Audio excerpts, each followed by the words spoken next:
Hi there guys, welcome to this video. If you're new to the channel, we talk about natural bodybuilding and usually steroid awareness, trying to bring some honesty in this fitness industry, which I think is not always honest.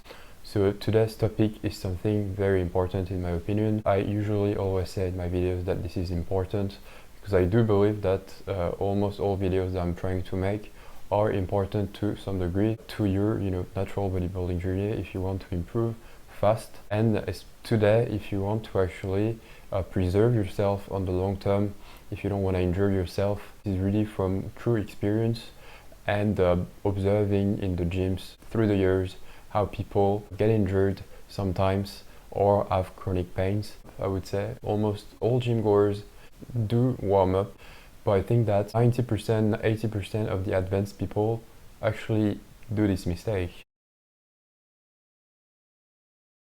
and end up have some pain after years of training. And this is something I think that is pretty hard to spot, this mistake, because pain doesn't happen from on the short term. It's more like a long-term thing. It's this kind of like micro frequent work that you can do, which on the long term will pay off, but on the short term, if you don't do it, you won't really realize it. There is warming up quickly and there is warming up seriously, and most of the people warm up quickly. And the issue is that most people think that they warm up seriously when they actually warm up quickly. So that's where I want to get my point to, is that people think they warm up well, but actually don't. And so in the long term, they get chronic pains and they actually have more chances of hurting themselves. So if I tell you, for example, that most people who are strong jump from an empty bar to 60 kg on the bench press and then to 100 kg, you would not be surprised, because this is most of the time what happens. And in my opinion, this can't work like this at some point. And the stronger you are, I guess, the truer it gets, that you have to be more gradual in your warm-up. Jumping from empty bar to 60 kg is suicidal for your long-term joints and how fast you jump in between the load for your muscles. I think it's too fast. I think that advanced people who start training 2-3 hours in the gym, sometimes almost every day, they need to have their warm-up proportional to how much they're gonna actually gym and how intense their session is gonna be. You can't keep warming up 2 minutes like you used to do when you're a beginner. When you start doing 2-3 hour session, you really need to give it more time. You need to prepare yourself mentally and physically towards these big sessions. And as a beginner, start to be aware of this and be aware of what a good warm-up is, so later on you don't fall in this trap, basically. So one of the issues is that people will usually tell me or say that they don't have time to warm up that much because they have only got an hour and a half to work out. In my opinion, I'd rather have a good warm-up and not finish exactly my session than not do my warm-up well and go straight into heavy weights and do the session the way I want it to be, because on the long term, again, it doesn't work. So here I want to come back to what I was saying, jumping too fast. So I guess this advice will be for beginners, obviously, even though I think it's even more important for people who start to lift some sort of heavy weights.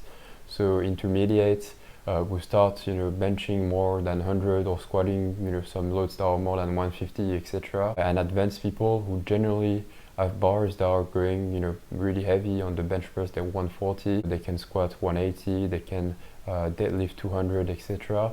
So I think that jumping from empty bar to 60 kg to 100 kg to 140, like we see it so often, is too fast.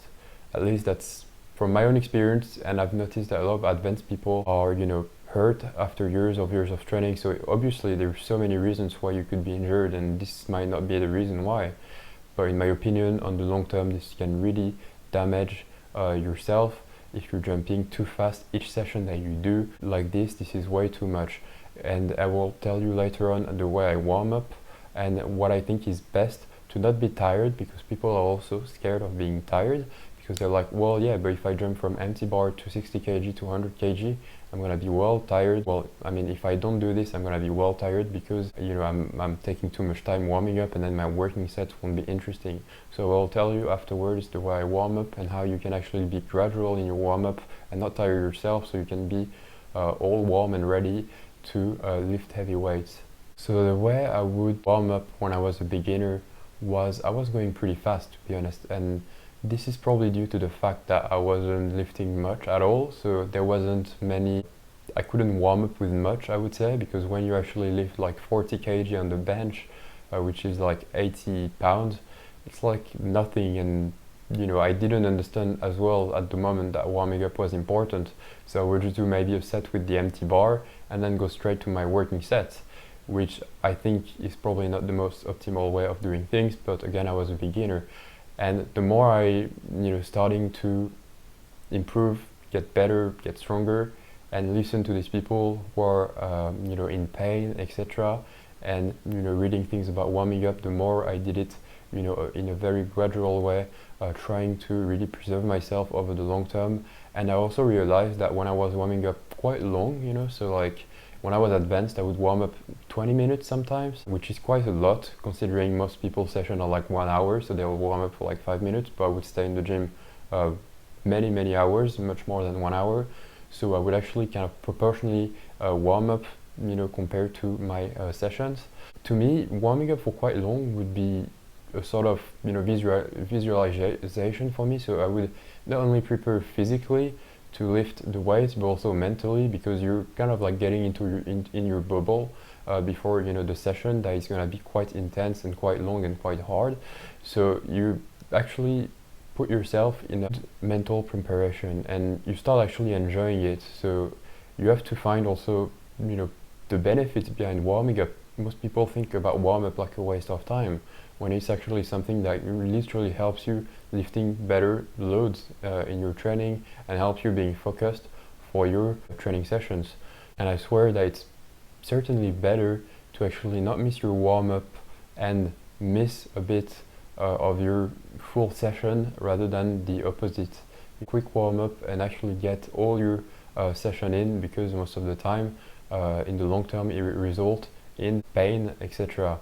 So here is the way I would warm up, and I'm going to take the example of the bench because this is one of my favorite exercises. So in the bench I benched before up to 182, and so I would be very gradual with my warm up, and maybe too much for some people, but in my opinion this was necessary for the rest of my session.